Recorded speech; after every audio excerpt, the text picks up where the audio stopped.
www.lbradio.org.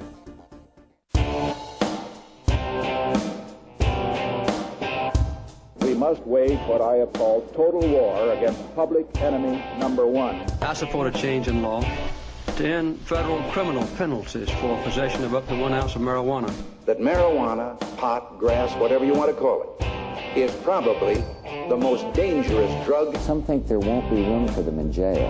We'll make room. I experimented with marijuana a time or two, and I didn't like it and didn't inhale. And one major responsibility is to encourage people to use less drugs. Entirely legitimate topic for debate. Radical Rant.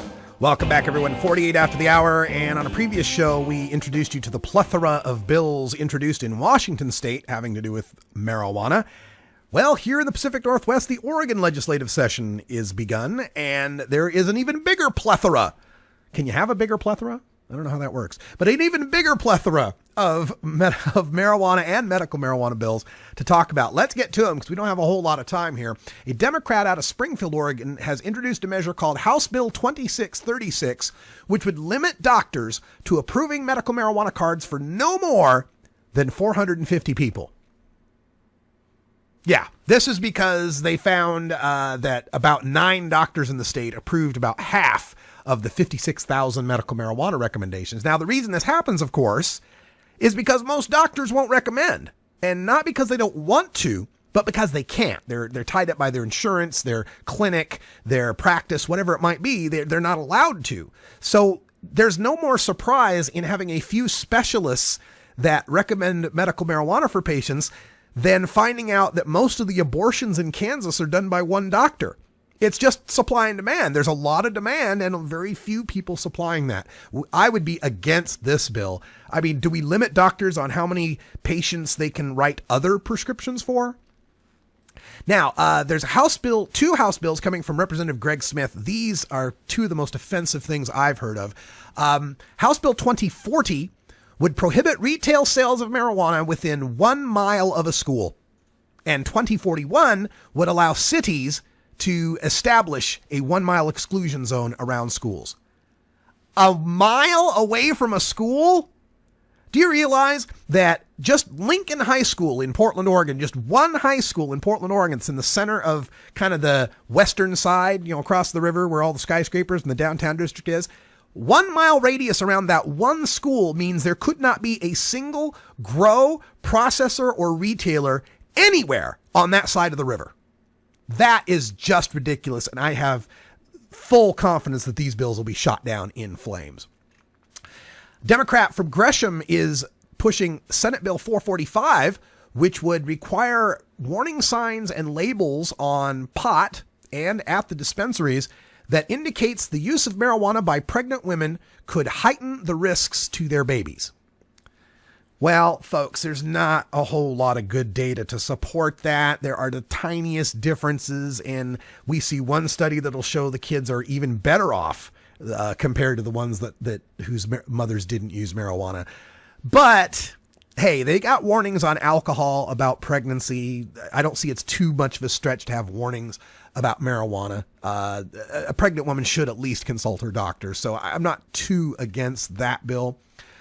House Bill 2781 would prohibit state funds from going to daycare providers with medical marijuana cards. This became a big deal because in 2014, there was a TV report about 2 daycare providers in Salem who had medical marijuana cards, who used their medical marijuana not in front of the kids, not in any room where the kids were or anything, but they're legitimate patients dealing with pain. And that freaked everyone out. Oh my God, the potheads are taking care of the kids.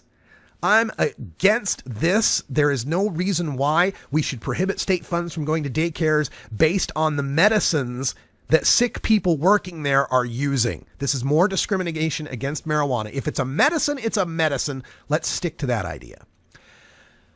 Democrat from Ashland has introduced House Bill 2668 for hemp farming. Now, we have legal hemp here in this state, but it requires that the farmers get a permit from the state. This would remove that requirement. It would make it so anyone could just plant hemp. Don't have to get a permit, don't have to get a license, you can just plant hemp. And that makes sense considering that we're allowed to plant psychoactive marijuana, both medically and now recreationally, Why should there be any permitting process for planting industrial hemp? Another bill that has been added is Senate Bill 464. Now, this one pertains to butane hash oil. In Measure 91, legalizing recreational marijuana, it explicitly banned the home production of butane hash oil. This bill, SB 464, would extend that ban to medical marijuana users. Now, this will be controversial amongst the medical marijuana folks who say they need to be able to home blast their own tubes of weed to get BHO. But as far as I'm concerned, the use of explosive gases within residential areas is not something we should tolerate. Now, I would be for finding some way of licensing or registering medical users to ensure that they're using closed loop systems for blasting, or ensure that they've got a safe ventilated place for blasting. But that's a little detailed and has a lot of shades of gray in it. I would err on the side of public safety here and go with that bill, Senate Bill 464. We can't have people causing explosions within the residential neighborhoods. There are a pair of bills, Senate Bill 479 and Senate Bill 480, that have been put forth to study medical marijuana and how best to serve patients. Yeah, that's right, folks. We've had medical marijuana in this state for going on 17 years. Nobody's ever bothered to ask the patients if it works. Nobody's ever bothered to study how best to get them their medical marijuana. It was all this kind of, all right, sick folks, have at it. Seems ridiculous to me, and I support these bills because the more we learn from the patients, I think the better, and the better case we can make for medical marijuana all throughout the country. Another school exclusion zone set of bills, Senate Bill 124 and Senate Bill 164, both from Republicans out of Klamath Falls, would tighten the penalties on selling or procuring marijuana within 1,000 feet of a school. Now, this is the thing that bothers me about these 1,000 feet away from a school or a playground or any of these buffer zones that they want to put up. Number one, none of these buffer zones are ever proposed for alcohol. I never hear anyone saying, we've got to put the Rite Aid more than 1,000 feet from the school to protect the children.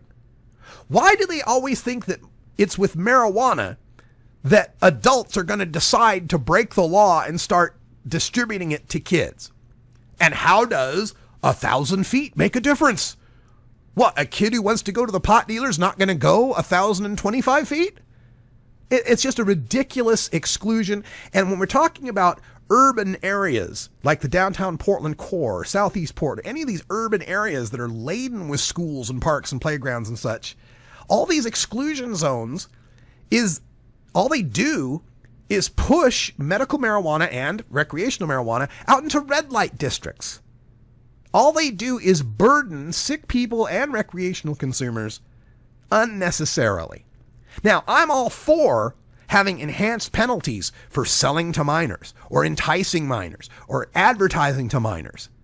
But the mere geographical location of a building with frosted windows you can't see in and a sign that says adults can go in and buy marijuana and adults are carded when they do so and they get it in an enclosed in an opaque childproof container, and then that opaque container is put into a brown paper bag that is also opaque. How does that harm the children? Oh my God, if the kids were to lay eyes on that, they might think marijuana is just no big deal.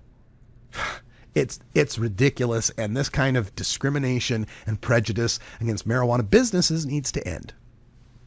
And finally, Senate Bill 460 has been introduced that would allow medical marijuana dispensaries to remain in place even if a school moves in to the 1,000-foot exclusion zone. The idea being here that if you've already established a medical marijuana dispensary, you're already serving patients, they're already depending on that location.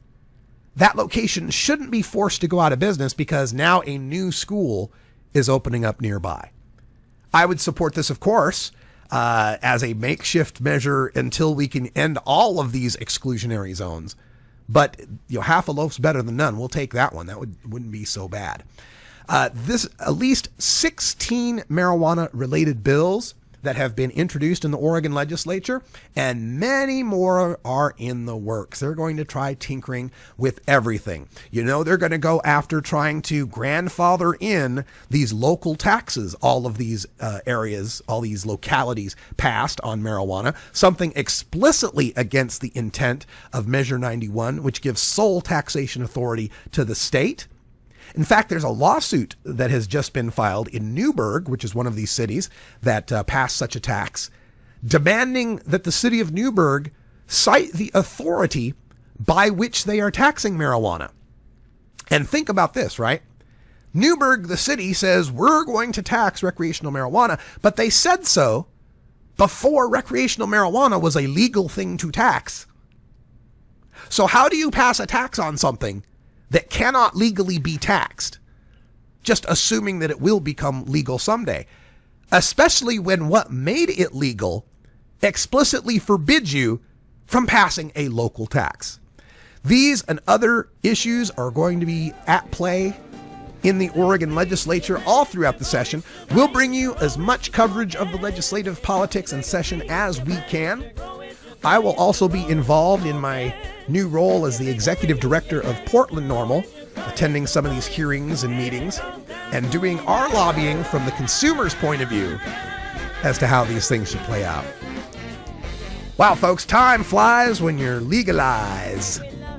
That's all the time we got for today, but stay tuned for Hour 2 Toker Talk Radio. We'll take your calls at 971-533-7111 and look at some other stories of the day, including 81-year-old Dianne Feinstein, the senator from the Bay Area, who does not understand what her constituents really want. And, of course, Nancy Grace versus 2 Chainz. How can we pass that up? For everyone here at 420radio.org, I'm Radical Russ. Thanks for joining us. Until next time, take care of each other, Tokers. This is the Russ Belville Show. The Russ Belville Show is blogging and podcasting daily at radicalruss.com. You take a seed, you plant it, you grow it, you dry it, you roll it, you smoke it. You take a seed, you plant it,